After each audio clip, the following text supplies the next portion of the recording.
परम पूज्य गुरुदेव ने 21वीं सदी नारी सदी का उद्घोष किया था।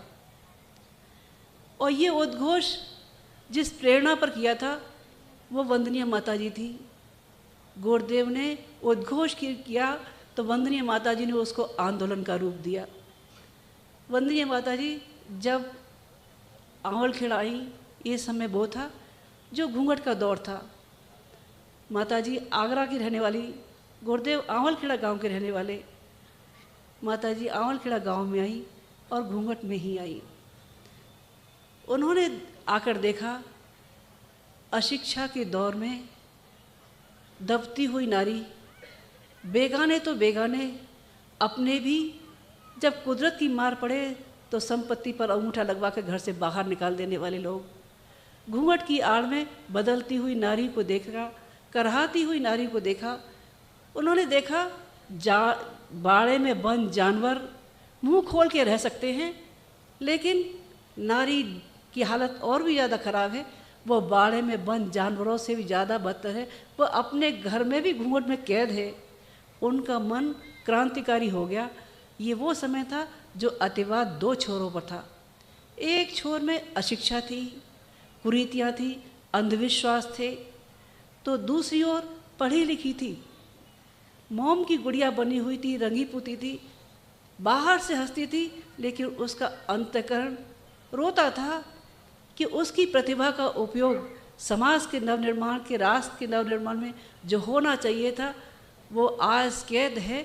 जो जिस रूप में प्रस्तुत किया जाता है उस रूप को देखकर माता जी बहुत व्यथित थी। उन्होंने जन आंदोलन शुरू किए, नारी को आगे बढ़ाने के लिए प्रयास शुरू किए। आज उनका लगाया वट वृक्ष जो उस समय बीज बोया था, आज विशाल वृक्ष के रूप में परिणित होता हुआ जा रहा है।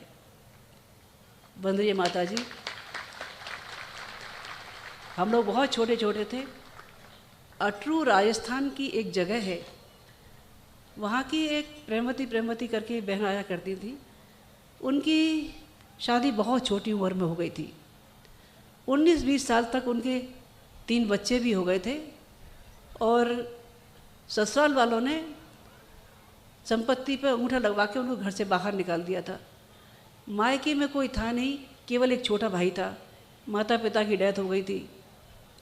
वो बच्ची रोती हुई मथुरा आई और माता जी के पास लिपट के बिलक बिलक के रोने लगी कि माता जी, आपने मुझे बेटी कहा है, मेरा दर्द सुनने वाला कोई नहीं, मैं कहाँ जाऊँ? ससुराल वालों ने 3 बच्चों सहित मुझे घर से बाहर निकाल दिया। पढ़ी लिखी हूँ नहीं, भाई है वो भी 10-15 साल का ही है। मैं झाड़ झाड़ करके बहुत रोई। माता जी ने कहा, बेटा तू चिंता मत कर, मैंने बेटी कहा है, अपनी छाती से लगा के रखूँगी।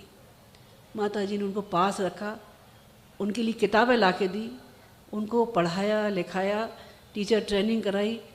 आज उनके बच्चे भी रिटायरमेंट के आसपास हैं। वो जब रिटायर हुई, प्रिंसिपल के दौर से रिटायर हुई थी। आज नारी जागरण का वो सपना गुरुदेव का देख कर लगता है हमारी बहनें बहुत आगे बढ़ा रही हैं।